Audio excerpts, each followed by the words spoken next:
ಬನ್ನೇರುಘಟ್ಟ ರಸ್ತೆಯಲ್ಲಿರುವ ಕೆಎಂಎಫ್ ಕಾಂಪೌಂಡ್ನ ಪಕ್ಕದಲ್ಲಿ ನಿಷೇಧಿತ ಮಾದಕ ವಸ್ತು ಗಾಂಜಾವನ್ನ ಮಾರಾಟ ಮಾಡುತ್ತಿದ್ದ ಡ್ರಗ್ ಪೆಡ್ಲರ್ಗಳನ್ನು ಬಂಧಿಸುವಲ್ಲಿ ಆಡುಗೋಡಿ ಪೊಲೀಸ್ ಠಾಣೆಯ ಪೊಲೀಸರು ಯಶಸ್ವಿಯಾಗಿದ್ದಾರೆ.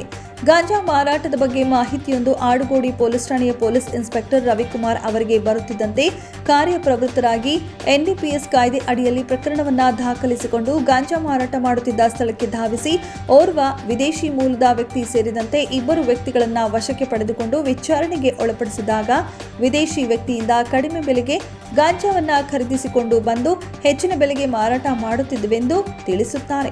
ಆರೋಪಿಗಳು ನೀಡಿದ ಮಾಹಿತಿಯನ್ನ ಆಧರಿಸಿ ಮತ್ತೋರ್ವ ವಿದೇಶಿ ಡ್ರಗ್ ಪೆಡ್ಲರ್ ಅನ್ನ ಆಡುಗೋಡಿ ಪೊಲೀಸ್ ಠಾಣೆಯ ಪೊಲೀಸರು ಬಂಧಿಸಿದ್ದಾರೆ. ಬಂಧಿತ ಡ್ರಗ್ ಪೆಡ್ಲರ್ಗಳಿಂದ 77 ಲಕ್ಷ ರೂಪಾಯಿ ಮೌಲ್ಯದ 743 ಗ್ರಾಂ ಎಂಡಿಎಂಎ, 1 ಕೆಜಿ 239 ಗ್ರಾಂ ಗಾಂಜಾ, 4 ಮೊಬೈಲ್ ಫೋನ್ ಮತ್ತು 1 ದ್ವಿಚಕ್ರ ವಾಹನವನ್ನು ಆಡುಗೋಡಿ ಪೊಲೀಸ್ ಠಾಣೆಯ ಪೊಲೀಸರು ವಶಪಡಿಸಿಕೊಂಡಿದ್ದಾರೆ.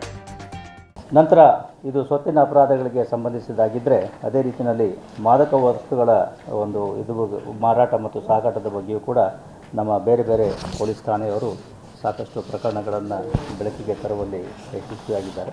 ಪ್ರಮುಖವಾಗಿ ಆಡುಗೋಡಿ ಪೊಲೀಸ್ ಠಾಣೆಯವರು ಇಬ್ಬರು ವಿದೇಶಿ ಪ್ರಜೆಗಳು ಸೇರಿದಂತೆ 3 ವ್ಯಕ್ತಿಗಳನ್ನು ಬಂಧಿಸಿ ಅವರಿಂದ 743 ಗ್ರಾಂ MDMA ಮತ್ತು 1 ಕೆಜಿ 239 ಗ್ರಾಂ ಗಾಂಜಾ ಮತ್ತು 4 ಮೊಬೈಲ್ ಫೋನ್, 1 ದ್ವಿಚಕ್ರ ವಾಹನವನ್ನು ವಶಪಡಿಸಿಕೊಂಡಿದ್ದಾರೆ. ಇದರ ಒಟ್ಟು ಮೌಲ್ಯ ಸುಮಾರು 77 ಲಕ್ಷ ಅಂತೇಳಿ ಅಂದಾಜಿಸಲಾಗಿದೆ.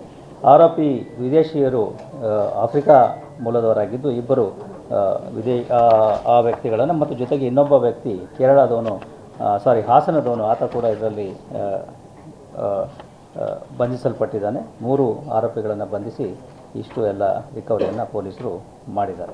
ಈ ಕಾರ್ಯಾಚರಣೆಯನ್ನ ಬೆಂಗಳೂರು ನಗರ ಆಗ್ನೇಯ ವಿಭಾಗದ ಡಿಸಿಪಿ ಸಾರಾ ಫಾತಿಮಾ ಅವರ ನಿರ್ದೇಶನದಂತೆ ಮಡಿವಾಳ ಉಪವಿಭಾಗದ ಎಸಿಪಿ ಲಕ್ಷ್ಮೀನಾರಾಯಣ್ ಅವರ ಮಾರ್ಗದರ್ಶನದಲ್ಲಿ ಆಡುಗೋಡಿ ಪೊಲೀಸ್ ಠಾಣೆಯ ಪೊಲೀಸ್ ಇನ್ಸ್ಪೆಕ್ಟರ್ ರವಿಕುಮಾರ್ ಅವರ ನೇತೃತ್ವದಲ್ಲಿ ಪಿಎಸ್ಐ ರಾಘವೇಂದ್ರ, ಎಎಸ್ಐ ನಾಗರಾಜ, ಸಿಬ್ಬಂದಿಗಳಾದ ಶಿವಕುಮಾರ ಯತ್ನಳ್ಳಿ, ಅಶೋಕ ತಳಗೇರಿ, ಕಾಶಿನಾಥ ಪಾಟೀಲ, ಷಡಾಕ್ಷರಿ, ವಿಠಲ ಬಂದೇನವಾಸ್, ನದಾಫ್, ಅಮೀನಾ ಅವರುಗಳ ತಂಡ ಡ್ರಗ್ ಪೆಡ್ಲರ್ನನ್ನ ಬಂಧಿಸುವಲ್ಲಿ ಯಶಸ್ವಿಯಾಗಿದ್ದಾರೆ.